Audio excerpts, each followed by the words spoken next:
परसों की मुरली के कुछ महावाक्य याद आए। बच्चे, परसों से भी पहले, बच्चे तुम जल्दी करना चाहो तो भी नहीं, अपने समय पर ही अपने घर जा सकते हो। बाकी तैयारी करो, दिव्य गुणधारी बनो, सर्वशक्तियां धारण करो। जल्दी जल्दी नहीं कर सकते, जल्दी जल्दी हो तो उतावलापन, फटाफट 6 महीने में हम बन जाएंगे, फलाना ये वो नहीं। डेट फिक्स कई लोग कर देते, संपूर्णता की, अपनी संपूर्णता की। चलो बन जाओ तो अच्छी बात है, फिर बनते क्यों नहीं। आज की मुरली भी कुछ ऐसे ही हमें निश्चिंतता से भरने के लिए बाबा ने सुनाई है। आज की मुरली है 26 जुलाई 2024 के साकार महावाक्यों का सार। मीठे बच्चे, यह अनादि ड्रामा फिरता ही रहता है। टिक टिक होती रहती है, जैसे घड़ी में होती है ना, टिक टिक टिक, है ना। इसमें एक का पार्ट ना मिले दूसरे से, कितनी खूबसूरत बात है। इसे यथार्थ समझकर बच्चे सदा हर्षित रहना इस ड्रामा को। मीठे बच्चे, यह अनादि ड्रामा फिरता ही रहता है, टिक टिक होती रहती है, इसमें एक का पार्ट ना मिले दूसरे से। इसे यथार्थ समझकर सदा हर्षित रहना है। कभी भीड़ भरी दुनिया में जब बाहर निकलते हो तो लोगों के अजीबोगरीब पार्ट देखने को मिलते हैं, तो अंदर में खुशी होती कि नहीं होती है। या अभी भी ड्रामा में उलझे पड़े हो, अरे ड्रामा बड़ा सुखदायी है, इसको यथार्थ रीति से अपने जीवन में समझो, धारणा बनाओ इसकी। एक ना मिले पार्ट दूसरे से, कैसे धीरे धीरे हम 4 किलो के थे और धीरे धीरे बड़े हो गए, अब तो बुढ़ापा भी आ गया। कब आ गया, कैसे दुनिया बदल रही है धीरे धीरे, है ना। तो भंडर खाया करो, आश्चर्य खाओ, खुशियों के 1000 बहाने हैं, खुशियां ढूंढनी तुम्हें आई ही नहीं, एक कहावत है। बाबा कहते इसको यथार्थ रीति समझ सदा हर्षित रहना। गहराई समझा आपने। बाबा चाहते मेरा हर बच्चा हर्षित रहे, चाहे ड्रामा की पॉइंट को रिवाइज करके, टिक टिक देख करके, चाहे सृष्टि चक्र के बारे में बाजोली का खेल समझ करके, चाहे जैसे, लेकिन बच्चे हमारे हर्षित रहे, तो भाई रहना है। आज की मुरली का प्रश्न है, किस युक्ति से तुम सिद्ध करके बतला सकते हो कि भगवान आ चुका है। बाबा कहते किसी को भी सीधा नहीं कहना है कि भगवान आया हुआ है, बड़ा बवंडर हो जाएगा। इसलिए बाबा कहते किसी को सीधा नहीं कहना। फिर क्या करना है, ऐसा कहेंगे तो लोग हंसी उड़ाएंगे, टीका टिप्पणी करेंगे। क्योंकि आजकल तो बड़े अपने आप को भगवान कहलाने वाले निकले, गुरु घंटाल अपनी आरतियां उतरवाते हैं। अवगुण देखो तो भरे हुए, उनसे एक जनसाधारण व्यक्ति अच्छा माना जाता है। कभी कभी ऐसा होता है, उनकी सोच, उनकी विचारधाराओं को देखकर लगता है तो आम जनमानस से भी गए गुजरे, लेकिन वो भी अपने को ईश्वरी। इसलिए बाबा कहते हैं डायरेक्ट बोलोगे तो लोग कहेंगे इनका भी कोई भगवान आ गया होगा, है ना। इसलिए नहीं कहना डायरेक्ट, क्योंकि अपने को भगवान कहलाने वाले बहुत है। इसलिए तुम बच्चे युक्ति से पहले 2 बाप का परिचय दो, आत्मा का पिता और शरीर का पिता। एक हद का, एक दूसरा बेहद का। हद के बाप से हद का वर्षा, बेहद के बाप से बेहद का वर्षा मिलता है, तो बेहद के बाप का परिचय भी धीरे धीरे समझ जाएंगे। ओम शांति, ओम शांति। रूहानी बाप बैठ रूहानी बच्चों को समझाते हैं। बच्चे, सृष्टि तो यही है, ध्यान रहे, आत्मा, परमात्मा और ये सृष्टि चक्र, जिसको प्रकृति चक्र भी कहते हैं, ये भी जैसे आत्मा अजर अमर अविनाशी सत्ता है, जैसे परम पिता परमात्मा अजर अमर अविनाशी सत्ता है, ठीक ऐसे ही ये कुदरत, ये सृष्टि चक्र, ये प्रकृति चक्र भी अजर अमर अविनाशी सत्ता है। ठीक है, इसको कम मत समझना। जैसे आत्मा बहुत वंडरफुल है, परमात्मा सर्वशक्तिमान, वेरी वंडरफुल, ऐसे प्रकृति भी कम नहीं है। ठीक है, अच्छा बच्चे, सृष्टि तो यही है, बाप को भी यहां ही आना पड़ता है। बाबा कहते मैं जो हूं जैसा हूं, बच्चों को क्या सिखलाता हूं सो तुम बच्चे ही जानते हो। हे अर्जुन, मैं जो हूं जैसा हूं उस स्वरूप को तो कोटों में कोई विरला ही जानता है, और भावनात्मक वश कोई मुझे कैसे भी याद करता है, उसकी भावना का भाड़ा मैं अवश्य देता हूं। बांधा हुआ हूं, परंतु मैं जो हूं जैसा हूं, तो देखो हम कौन हैं उनमें से, विरले हैं, विरले में भी विरले, यानी कोटों में भी कोई में भी कोई। देखो बच्चे, तुम जानते हो यहां कोई साकार नहीं पढ़ाते। साकार माना शरीरधारी, ये कोई ब्रह्मा बाबा, कोई इस विश्वविद्यालय के फाउंडर नहीं है। फाउंडर है वो निराकार दिव्य शक्ति पुंज परम धाम निवासी शिव बाबा। इस बात को गहराई से उतारना है अपने जीवन में। तुम बच्चों को मालूम पड़ा है कि अभी बाबा आया हुआ है, आया है ना, हमको अपने घर ले जाने। बच्चों को अपना घर भूल गया ना, इसलिए भूल भुलैया के खेल में लखनऊ में जाओ, कितने भी होशियार सही, भटकना ही भटकना है। एक नजर रहती है उन लोगों की, भाई अब भटक गया, चलो इसे निकालो यहाँ से। ऐसे ही बाबा की नजर रहती है, अब ये भूल गए इस खेल खिलौनों की दुनिया में आकर के, चलो भाई अब लास्ट में वे कहीं ज्यादा ना परेशान हो जाए, इनको निकालो चल के।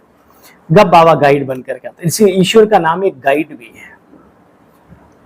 देखो बच्चे, कितने मनुष्य धक्के खाते रहते, यहां भी माया धक्के खिलाती है। बाबा के बनते हैं, ऐसे मत समझना कि सबको एकदम पक्का निश्चय हो जाता है, नहीं बच्चे। तब बाप कहते हैं आश्चर्यवत मेरा बनंती, मेरे को देखंती, यानी साक्षात्कार आदमी कईयों को हो जाता है। मेरा बनंती, मेरे को देखंती, औरों को भी सुनवावंती, फिर अहो मम माया। तुम कितनी जबरदस्त हो जो बच्चों को बाप से दूर कर देती हो, भागंती कर देती हो, भागंती, है ना। बाबा जानते हैं कौन कौन अच्छे पुरुषार्थी हैं जो औरों को भी मनुष्य से देवता बनाने का पुरुषार्थ करा रहे हैं। यहां और कुछ है नहीं, एक तो दिव्यता अपने जीवन में धारण करनी है। दिव्यता में हमारा व्यवहारिक जो ज्ञान है, सामाजिक नजरिया है, वो सब कुछ आ जाता है, और एक बीके के लिए बहुत आसान है इसमें टॉप डिग्री को प्राप्त करना। और दूसरा, सर्वशक्तिमान से सर्व शक्तियों को प्राप्त करके अपने विकर्मों को विनाश करना। क्योंकि एक बात याद रहे, ये विकर्म या सुकर्म अर्थात किए हुए कर्म मनुष्य आत्मा का पीछा नहीं छोड़ते, चाहे कितने भी जन्म के बाद उन्हें हिसाब किताब चुकाना पड़े। ये भक्ति में बातें बतलाते हैं बहुत अच्छे से, और यहाँ पर भी बहुत प्रैक्टिकल प्रमाण।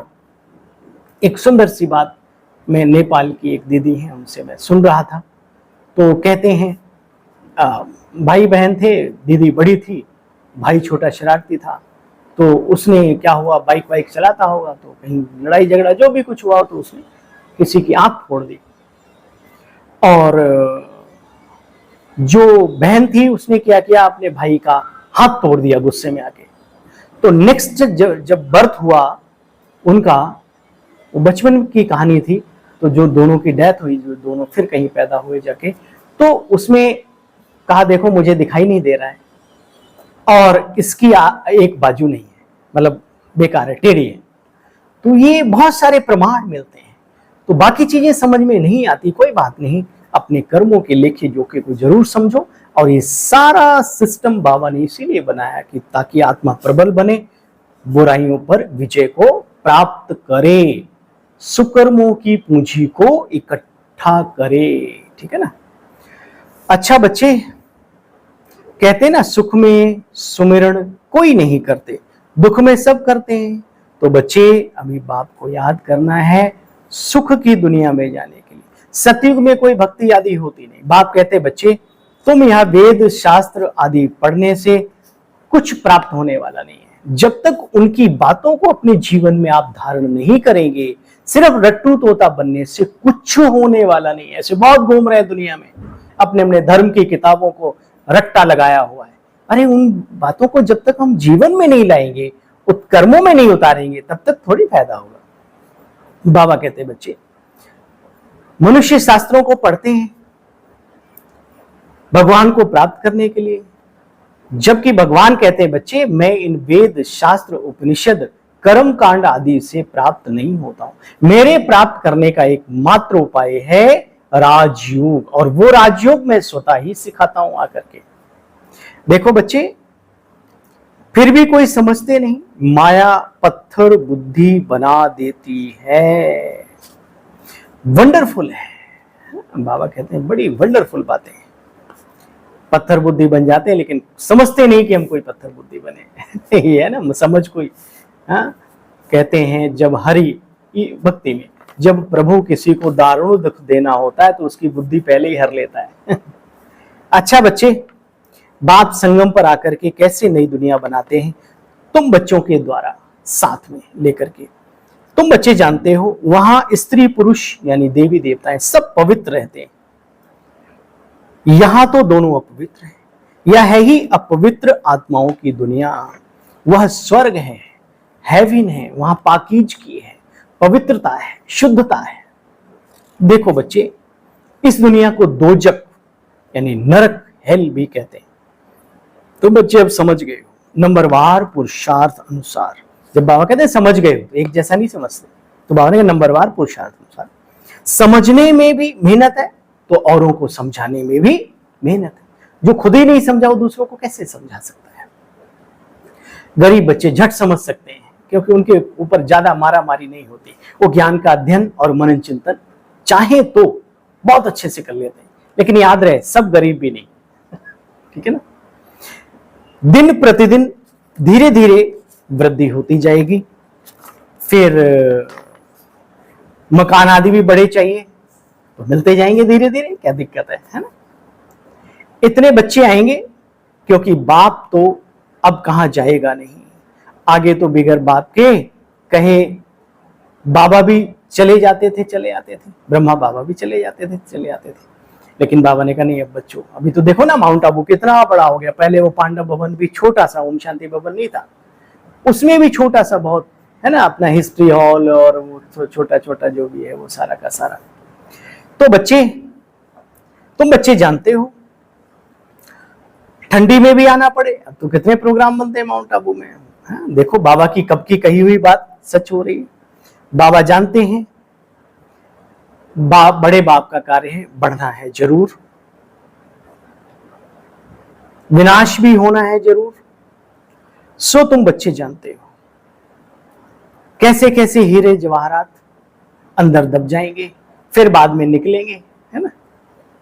बीज बोते हैं, क्या क्या होता है, इन सब बातों को तुम बच्चे जानते हो। सतयुगी दुनिया में कोई अशुद्ध चीज नहीं होती। यहां तो कीचड़ पट्टी डालते हैं, गुलाब के फूल भी लगाओ तो जमीन में सब डालना पड़ता है। एवरीथिंग इज न्यू, वहां पर सब कुछ नया नया, सब कुछ भी पुराना रहेगा नहीं। अच्छा, स्वर्ग का साक्षात्कार भी बच्चियां करके आती हैं। सिर्फ बाबा यूं ही नहीं कहते, विद प्रूफ। वहां बच्चियां ध्यान में जाकर के देख के आई कैसी कैसी दुनिया होगी। वो वहां की ब्यूटी बच्चे नेचुरल होती है। अभी तुम बच्चे उस दुनिया में जाने की मेहनत यानी पुरुषार्थ कर रहे हो। अच्छा, मीठे मीठे स्किल दे बच्चों प्रति माता पिता बाप दादा का याद प्यार। Good morning.